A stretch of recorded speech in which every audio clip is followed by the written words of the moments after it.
Good morning students. வந்து பார்த்தீங்கன்னா எல்லாருக்கும் ஒரு மிகப்பெரிய ஸ்பெஷலான ஒரு குட் மார்னிங் ஓகேங்களா. ஸோ வந்து பார்த்தீங்கன்னா ஸ்கூல் ஸ்டூடெண்ட்ஸுக்கு ரொம்பவே ஒரு பெரிய இம்பார்ட்டண்ட்டான அப்டேட் பற்றி தான் பார்க்க போகிறோம். ஸோ அதை பற்றி தெளிவாக சொல்ல போகிறேன். முடிஞ்ச அளவுக்கு வந்து பார்த்தீங்கன்னா ஸ்கிப் பண்ணாமல் கேளுப்பா ஓகேங்களா. ஸோ வந்து பார்த்தீங்கன்னா கொஞ்ச நாளுக்கு முன்னாடி 10th 11th 12th எல்லாருக்குமே வந்து பார்த்தீங்கன்னா காமனாக பப்ளிக் எக்ஸாம் முடிஞ்சிச்சு இப்போ ஓகேங்களா. ஸோ நல்லபடியாக முடிஞ்சிருச்சு. எக்ஸாம்ஸும் மாணவர்களுக்கு வந்து பார்த்திங்கன்னா மேக்ஸிமம் வந்து பார்த்திங்கன்னா மாட்ரேட் டு ஈஸியாக தான் இருந்துச்சு ஓகேங்களா. ஸோ அது மட்டும் இல்லாமல் பேப்பர் கரெக்ஷன் வந்து பார்த்திங்கன்னா தொடர்ந்து நடந்துட்டு தான் இருக்குது. ஸோ அது மட்டும் இல்லாமல் 12th கிட்டத்தட்ட மேக்ஸிமம் பேப்பர் கரெக்ஷன் முடிச்சாச்சு ஓகேங்களா. கிட்டத்தட்ட 75% பேப்பர் கரெக்ஷனை முடிச்சிட்டாங்க. இன்னும் கொஞ்சம் பேப்பர் கரெக்ஷன் தான் மிச்சம் இருக்குது ஓகேங்களா. அது மட்டும் இல்லாமல் இந்த வார தொடக்கத்தில் வந்து பார்த்திங்கன்னா 11th பேப்பர் கரெக்ஷன் ஸ்டார்ட் பண்ணி நடந்துகிட்ருக்கு ஓகேங்களா. ஸோ இது தொடர்ந்து வந்து பார்த்திங்கன்னா ரிசல்ட்டு டேட்டில் மாற்றங்கள் இருக்குதுன்னு சொல்லி பள்ளிக்கல்வித்துறை சைட்லேருந்து நமக்கு ஒரு தகவல் கிடச்சிருக்குப்பா.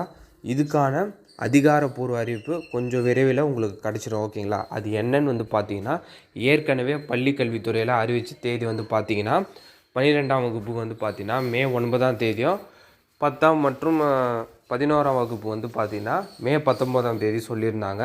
இதில் என்ன சேஞ்சஸ்ன்னு வந்து பார்த்திங்கன்னா பேப்பர் கரெக்ஷன் ஒர்க் வந்து பார்த்திங்கன்னா ஃபாஸ்ட்டாகவே போய்கின்னு இருக்குது.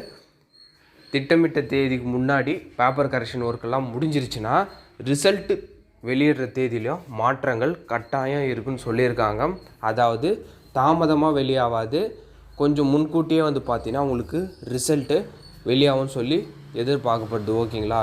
குறிப்பாக 12க்குன்னு வந்து பார்த்திங்கன்னா மே 9ஆம் தேதி சொல்லியிருந்தாங்க. அது மே 5ஆம் தேதிக்கு முன்னாடியே வெளியாகலாம்னு சொல்லி எதிர்பார்க்கப்படுது ஓகேங்களா.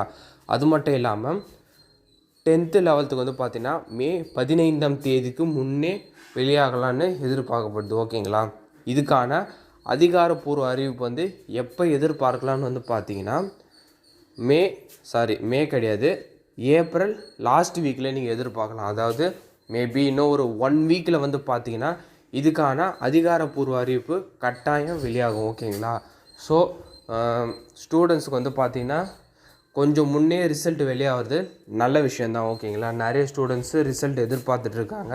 ஸோ கண்டிப்பாக வந்து பார்த்திங்கன்னா இன்னும் ஒரு வாரத்தில் வந்து பார்த்திங்கன்னா ரிசல்ட்டு டேட்டு சேஞ்ச் குறித்து கண்டிப்பாக அறிவிப்பு வந்து வெளியாகும் ஓகேங்களா. ஸோ ரிசல்ட்டு நல்லா பாசிட்டிவாக தான் போகிறோம், யாரும் வரி பண்ணிக்காதீங்க ஓகேங்களா. ஸோ அது மட்டும் இல்லாமல் கண்டிப்பாக தேர்ச்சி விகிதமும் இந்த ஆண்டு வந்து பார்த்திங்கன்னா ஒரு வித்தியாசம் உங்களுக்கு கண்டிப்பாக இருக்கும். வித்தியாசம்னா எப்படின்னா பாஸ் பர்சன்டேஜ் கொஞ்சம் போன வருஷத்தை விட கொஞ்சம் அதிகமாக இருக்க வாய்ப்புகள் அதிகமாக இருக்கும் ஓகேங்களா. ஸோ இதான்ப்பா அப்டேட்டு. மறக்காமல் உங்கள் ஃப்ரெண்ட்ஸ் அண்ட் ஸ்டூடெண்ட்ஸ்க்கு ஷேர் பண்ணுங்கள்.